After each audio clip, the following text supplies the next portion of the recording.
And welcome. This is Aaron Eggman with Character Formation Coaching, a Christian mind-body transformational coaching technique. And today we are in the Catalyze Character Formation Coaching series, and we're talking about different states of the soul that we can be in at any given moment. And this is state one, the disconnected state. We'll be talking more and understanding that coming up. So at any given moment, moment by moment, second by second, we, or the people that we are discipling, is in one of three states. And we can actually know which state we're in or which state another person is when we learn to kind of more about these states and what to look for and all that kind of thing. And so disconnected means that we're not able to feel and deal. State two means we are able to feel and deal, and we're able to process what's coming up inside. And state three means that we have felt and dealt what's coming up inside, and now we're able to come up with our solutions and our ability to our way forward. So we felt and dealt, and now we have we're empowered for action. So we'll talk more about these three states. But again, which when you're trying to process something emotionally, and if you're having difficulties processing it at all, then you're in the disconnected state. And then, and you'll want to learn how to notice when you're in the disconnected state, and then move from the disconnected state to facing and feeling in reality to the connected state. And so I want to talk about a couple of things today. Part of that will be as far as like how to interact with the people that we're discipling, like when somebody we're discipling is disconnected. And we won't want to use verbal villains, and we'll talk more about what are verbal villains, and then what we can do, and to go from disconnected to facing and feeling, and then from that to the connection is we can use the 1, 2, 3s of empathy, which I'll talk more about coming up. And so we did talk about this, the 1, 2, 3s of empathy last week, which was mirror, validate, and empathize. So let's go ahead and go on to exploring more. So come to me, all of you who are weary and burdened, and I will give you rest. So I love that verse because it's saying, like, when you're feeling burdened, come to me. That's Jesus' stance towards vulnerability or weakness or an inability to process. Jesus says, come to me. That come to me stance is what I like to call a welcome and accept stance. A push away stance means to kind of push the negative away from our awareness, or to not feel and deal with it, instead just kind of push away from it. And so I talked to you a whole bunch about different counteractive strategies and transformational strategies. And so here is where the difference becomes very clear. Counteractive strategies never really deal with the root. Instead, they deal with more of the behaviors or again, the trying to change thoughts or trying to change behaviors. And so we never actually allow those thoughts to be. Instead, we try to like cast them away, or we try to, before we have felt and dealt, instead we try to deal with the problem, but because we haven't felt and dealt with the true reality that we're in, it doesn't enact transformational change. And instead, we just train ourselves how to handle or cope. So pushing away, you can think about as coping. Coping with, let's say you're getting ready to have a performance review at work and you're feeling nervous. A way to push away could be something like, you don't need to be nervous. It's not that big of a deal. You've done this last year. You're going to be fine. That like internal voice just says like, you don't even need to feel and deal with that nervousness. It's like, don't worry about it.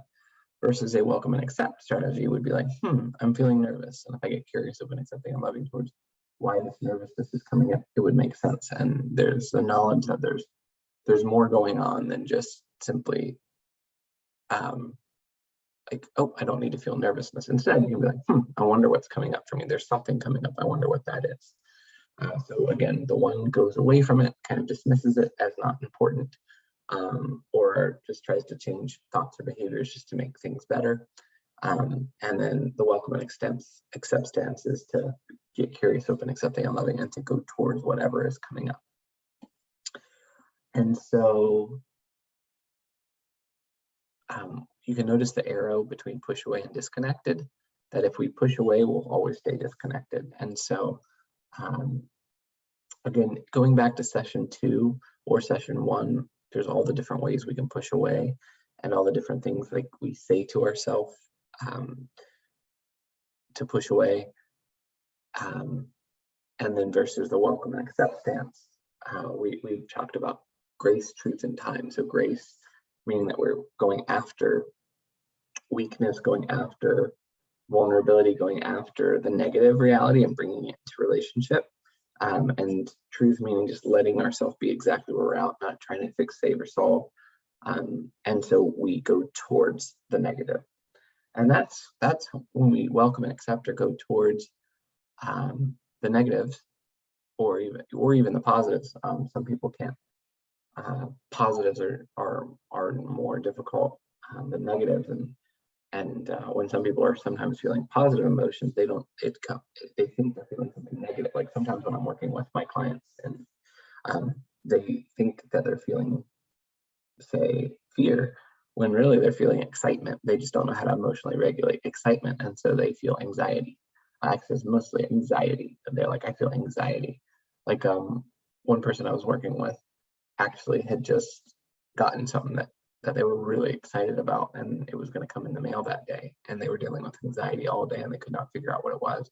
But during session, we got curious and accepting towards their anxiety, and they found out, oh my gosh, I'm just really excited to receive that package. And they didn't know how to deal with that excitement. And instead, so you know, and that makes sense, you know, when we're kids. If, like, say there's a really excited kid who just did something that he's really proud of, and he's like, I'm so proud, like he feels so much joy. And then like a parent would say something like, you know, you better not be proud, or pride becomes before a fall, maybe something, a quote like that. And then the child who's holding so much joy and excitement and pride, it deflates. And so then they learn, as soon as like they're feeling that joy and excitement,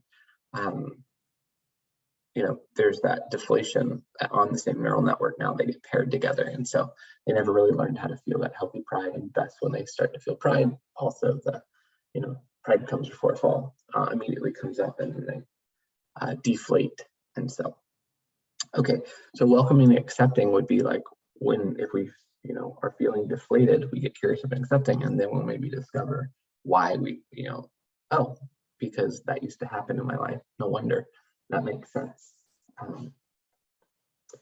So then, yeah, then we go to state 2, which we're going to be talking about more the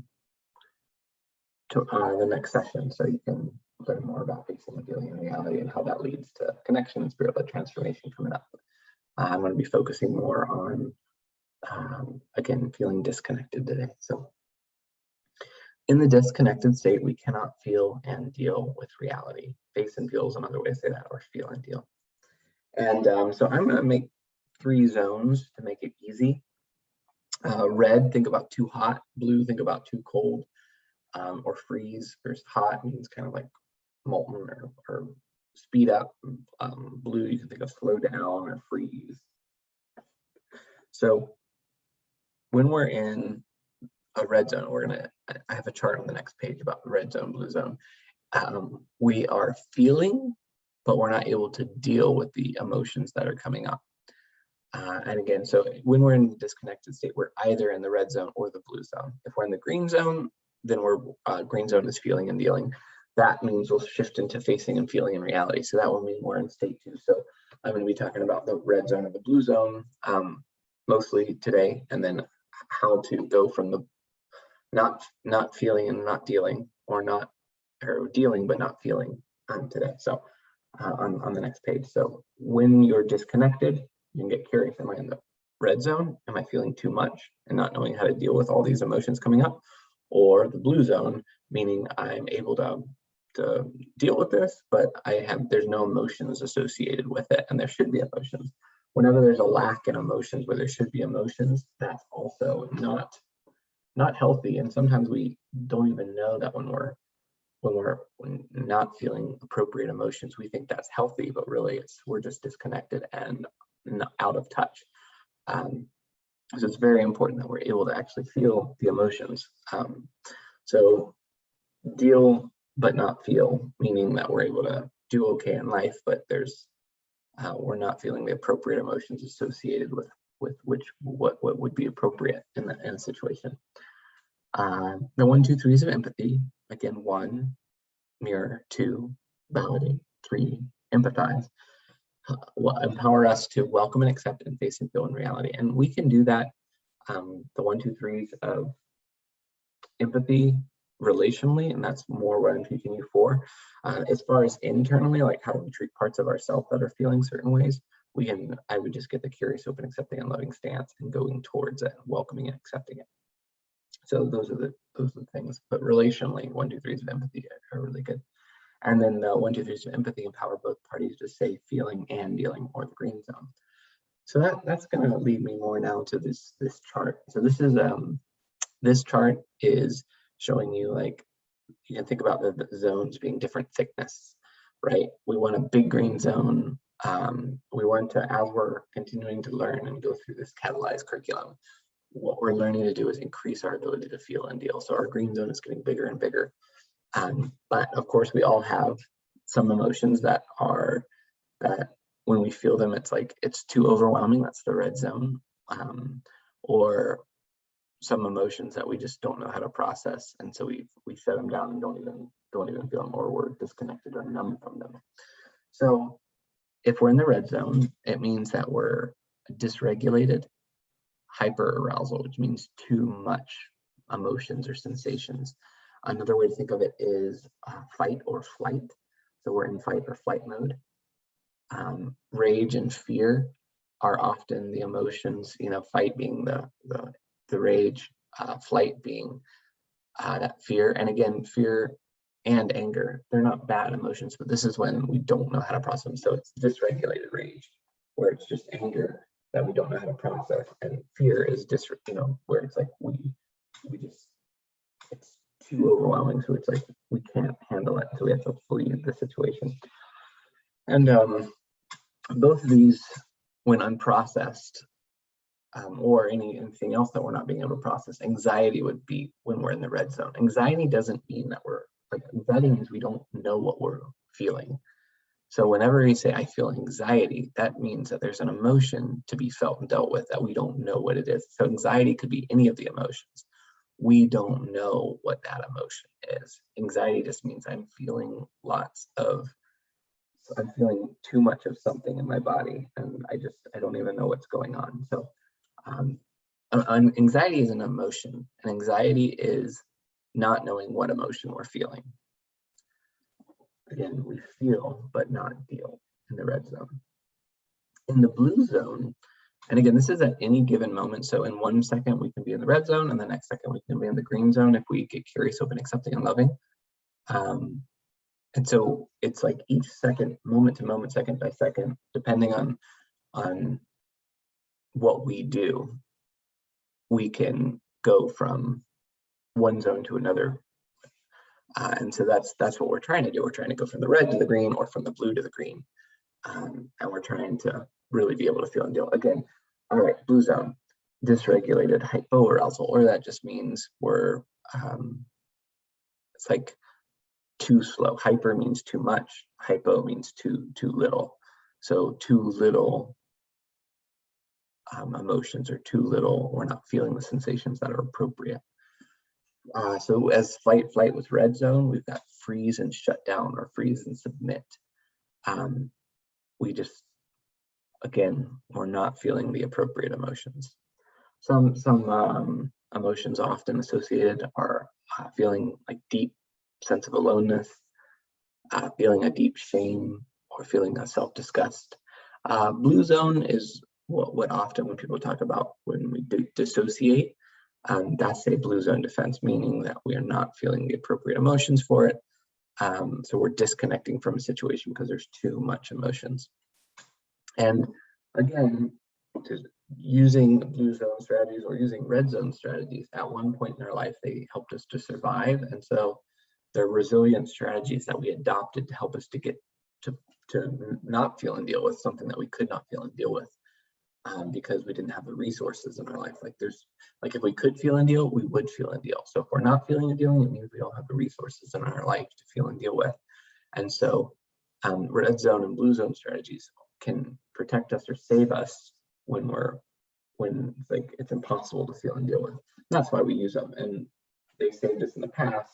So the brain learned, oh, these strategies help me, they protect me, they save me. And so in the future, whenever we start to feel that emotion again, we just use our automatic response, either red zone or blue zone.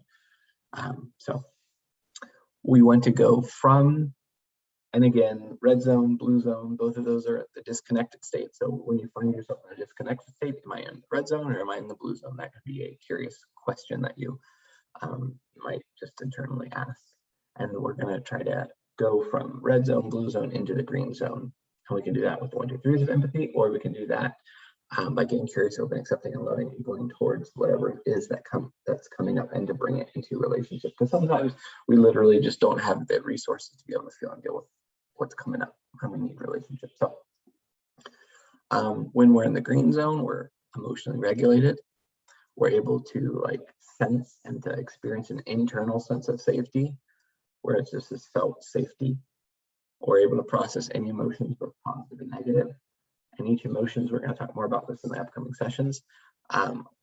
Actually, next session, we'll be talking about emotions and their adaptive action tendencies. Like for instance, the emotion of fear is saying, the emotion is fear, and the adaptive action tendency. So what is the emotion signal? The emotion signals I'm in danger, and the adaptive action tendency is to flee to safety. And so we're able to feel that and then understand why in the environment we're feeling that way, or where that came from in our past, like the root memory or the core memory, or the reason why we're feeling fear when that memory network is getting activated. And then we can then act on whether or not we need to flee the situation, or if we were in danger back in the past and right now we're not in danger, which is our brain is just reminding us of that. We're able to be adaptive when we need to be, but also we're able to process it and realize, oh, that was from the past. Right now, in this given moment, there's no need to flee. I'm actually safe. And so that's a green zone response. And in the green zone, we're able to feel and deal with all things. Now, the difference between this one and the last one is the single brain over there is like the green zone is only so big, and the red zone is only so big, and the blue zone is big, like it's fixed. So it's like this is a single brain. Your green zone is fixed, your red zone is fixed, your blue zone is fixed. And so the zones are fixed. Now, the expanded zone of regulation is what happens when two brains are facing and feeling together. So this is one brain facing and feeling alone, and on the left is two brains facing and feeling together. And so you can see that you're able to feel and deal with a greater ability when there's two brains together. And so when we cannot face and when we're unable to go from red zone or blue zone to the green zone on our own, that's why we face and feel in relationship, and we can bring what's going on into our relationship with the Lord. We can bring our relationship, bring what's going on inside of us with the body of Christ. Or of course, we can bring it internally to being curious, open, accepting, and loving, and going towards. All of those are ways to expand our zone of regulation. And when it's too much to deal with alone, or too much to deal with and we don't know how to process it, we should bring in other relationships. And God created us to have physical people to do this with. You know, we're born in the family, and we grow and mature best in family. And so the family of God can be an amazing place to process with, because you can see when there's two brains together, you can feel and deal at a greater level. And actually, this expanded zone of transformation could also be called the zone of transformational change. And so when that's when we have feeling with another person can allow us to feel more, because now we're not just limited to our own resources. Now we're able to feel and deal with at a greater level because we have another person there who's able to hold or to attune or to feel empathy with us, and they're able to take us into deeper waters, wade into deeper waters with them emotionally. So that's why this chart really shows the power of facing and feeling in relationship, especially with physical people. All right, so that was a little bit more on the technical side. There's a whole bunch of science behind what I just talked about. It's about like our nervous system, highest level of our nervous system, all that kind of stuff. So that's a little technical. This is a little more practical on the practical side. And so, where we can go from disconnection to connection by the 1, 2, 3s of empathy, that will take us to the right place. What will help us to stay in the red zone or help us to stay in the blue zone, or when we're working with another person to keep them in the red zone or the blue zone, we can use the verbal villain. Again, that's not ideal, but these are things that we say. So verbal villains are things that help us to push away from emotions, overwhelming thoughts, or memories. We don't know how to feel and deal with them in ourselves, and so we push away from them in others. So these are the things we say to keep people from connecting, facing, and feeling. And we use these all the time if we listen to the conversations that we have or others have with us. These verbal villains are used all the time. We'll go over those a little bit more. So verbal villains reinforce disconnection and aloneness, which is the root of character deficiencies, or of negative fruit is the way I've been saying that. They promote hiding parts of self from relationship. When someone connects you with a verbal villain or uses a verbal villain to communicate with you, you don't really want to show them your vulnerability. Instead, you'll hide it from them. And it also invalidates someone's reality. And so here we go. We're going to dive into some verbal villains. So this holiday has been really difficult for me. So you're discipling someone. The person comes in and starts with this in the discipleship session. This holiday has been really difficult for me. I'm not close to my family. I think I'll just spend the holidays alone. So how would you disciple her, or what would your initial response be? What would you do at this point? And so we're going to explore verbal villains first. This is what often people say, and this is actually funny because my wife actually dealt with this, was feeling this way, and this was something that she was actually saying to people. And here's some of the responses that actually she received from well-meaning people who wanted to help her, her church family or family members or whatever. These are a lot of the responses that she would get. So here's a verbal villain. Logical Larry says to this person, the cure for loneliness is to spend more time with friends. Again, just a logical response here. If you do this, then this will happen. Detective Debbie says, has it always been like this? How long has it been since you've had a close relationship with them? Have you tried giving them a phone call yet? So again, probing, asking lots of questions, trying to figure it out through questions of Positive Polly says, you have so many people who love and care about you. This is going to be one of the best years yet. You're amazing. Again, all of these things, what's wrong with them? They don't get at the root of what's really going on here. Back then, Bob says, you're not the only one who's had it bad. Back when I was your age, I felt horrible during the holidays. I really struggled to make it through, but I got through it back then. I just need to have a little grit. Fix It Felix says, if you want to have a good holiday, here's what you need to do. First, decide what tradition you want to start this year. After you've done that, the next thing you should do is. Fortune Telling Fiona says, if you spend holidays alone, you'll always have horrible holidays. If you can tell anything about these statements, like especially this last one, it's blame. You're the problem. You're the reason why you're having a bad holiday. If you just do this. And then now we're on to blaming Billy. So you're not so close with your family. Well, it's probably something you're doing. What have you done so far to connect with them? Redirection Ricky says, I know what you get. I know what will get your mind off of that. I'm about to head to the movies. Do you want to come with me? Again, that's being with someone can be helpful, but if you're just with somebody but you never actually address the issue, then you're not, it's again counteractive, not transformational. Wise Winona says, there's a light at the end of the tunnel. God will work it out for you. He's always good. Again, that's true. God will work it out for you, and God is good. But telling someone that when they just said, this holiday has been difficult for me, I'm not close with my family, I think I'll spend it alone, again, keeps them away from what's really happening inside of them. So that's why that's not good. Magic Mickey says, it's not really that bad. You'll feel better tomorrow, I'm sure. So what I want you to do now is I want you to go back and really read these and identify, which of those verbal villains do I use? And really let yourself identify, like, what do I default to? Like, if I was going to use a verbal villain, what is it that I default to? And maybe choose one or two or three that you default to, and then start being aware of when you answer someone in that way.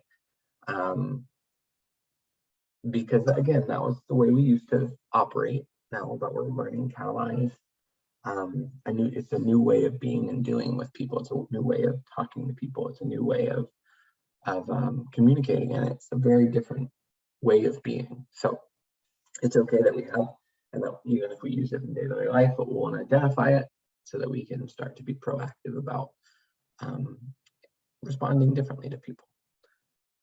It's also important to know that we can use verbal villains internally too. And so often we talk to ourselves in a kind of a harsher way. Like, for instance, actually, this was just yesterday or the day before, I was sharing something with someone, and like, I had felt like I said, like, I felt like a failure, that my love wasn't enough. And so, like, I talked to myself, like, like, you failed, when really, actually, that wasn't the case. I actually read a book in order to really be able to want to help someone that I didn't know how to help. I did feel like my love was feeling. It was fine to acknowledge that. I actually read a book because, like, I wanted to grow in my love, and I started to really for that person. And so when that's like, I had this verbal villain inside of myself of like, even though it like sounds so nice of like, like your well, your love is failing someone can go in two ways. It can be like, it can be harsh, like towards myself, like, why, gosh, why don't, or that doesn't have to be a negative thing. It can be like, you're right, like, my love is failing someone. It's like, I want to grow in love. So internal dialogue is tricky because the way we talk to ourselves is so slight, and we often talk to ourselves in ways that our parents talk to themselves, or we, there was different people, or we can react and have opposite self-talk as what our parents had. So there's lots of different ways that we use verbal villains inside. And so just really slow down and listen to that self-talk, what's inside, and what do we say to ourselves, to really be able to like see when we use verbal villains. And so again, verbal villains are anything that keep us away from facing and feeling what's coming up. And it also is important to remember that verbal villains protect us from feeling and dealing with stuff which is too overwhelming. And so when we use them in relationships, so say someone brings up an emotion that we're uncomfortable with, and we do use a verbal villain, that can clue us in that there's some emotion that's difficult for us to feel in. We comfort others with the same comfort that we ourselves receive from Christ. And so when we use a verbal villain, it's a signal that there's probably something that we need comfort in inside of ourselves, because it's really difficult for us to go towards that inside of another person. I also wanted to talk about what would be an appropriate response here for the holiday has been very difficult for me. I'm not close to my family. I think I'll spend the holidays alone. I would say even something so simple as that feels lonely. that would be a super appropriate response, because it feels lonely. It will help the person say, yeah, like it is lonely, like and then the person will continue to share. And so that's a mirroring response. Again, the 1, 2, 3s of empathy is like mirror. And so you can say, wow, it sounds like holidays are difficult, and then they'll continue. Or sounds lonely is a little bit of a deeper level of mirroring. You're hearing what they're not saying and you're taking them deeper. So that's a fantastic way to take them deeper. Or just simply giving them more space to be able to continue to process, and just not filling the space or not making the negative go away is an appropriate response. And so you can do that in lots of different ways. But it feels lonely, to me, would be a very powerful response. And again, when you say it, like letting that reflect in your body posture and your eyes, like the way that you're like just being present, even sitting down and patting the chair next to you and saying, yeah, that's yeah, sounds sad, tell me more. Something simple where you just invite more. You invite them to share and to continue. Which leads us to the do's, 1, 2, 3s of empathy. And again, mirror, validate, empathize. So when we do that, it welcomes and accepts emotions and overwhelming thoughts and memories into relationship, into an encounter with grace and truth, which transforms. It undoes the aloneness. Like in that example, the person's feeling with deep sense of aloneness.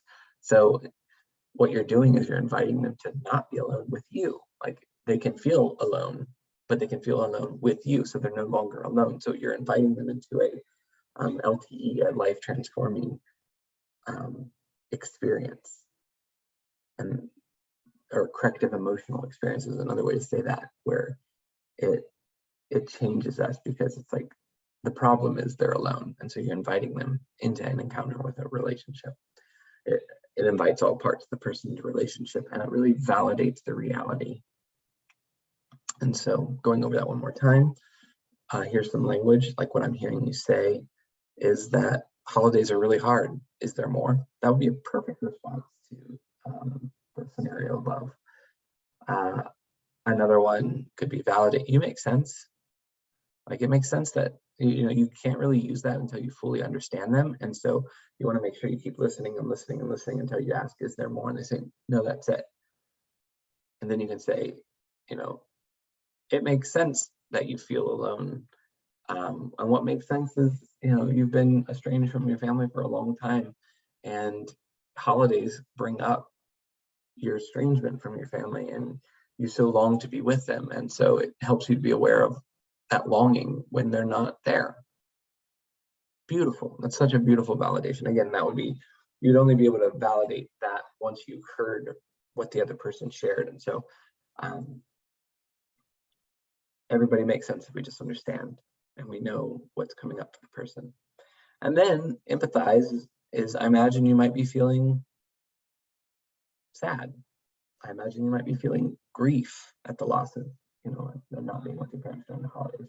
I imagine you might be feeling, and then again, you might be wrong when you guess, but the other person will say, no, it's not that. What it is this. And so then it will help you. And so that's what we've covered today. We've gone from don't, when we're in the disconnected state, use verbal villains or use any other counteractive strategies that push away from our emotions, our thoughts, or our memories. And instead use in relationship the 1, 2, 3s of empathy, or internally, we can get curious, open, accepting, and loving and go towards whatever is coming up, or we welcome and accept.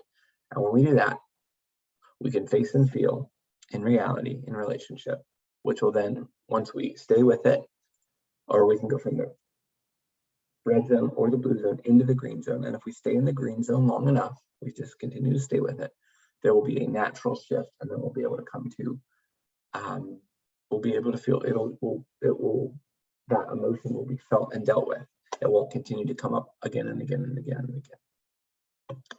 All right, thank you for joining me today, and I hope that was helpful.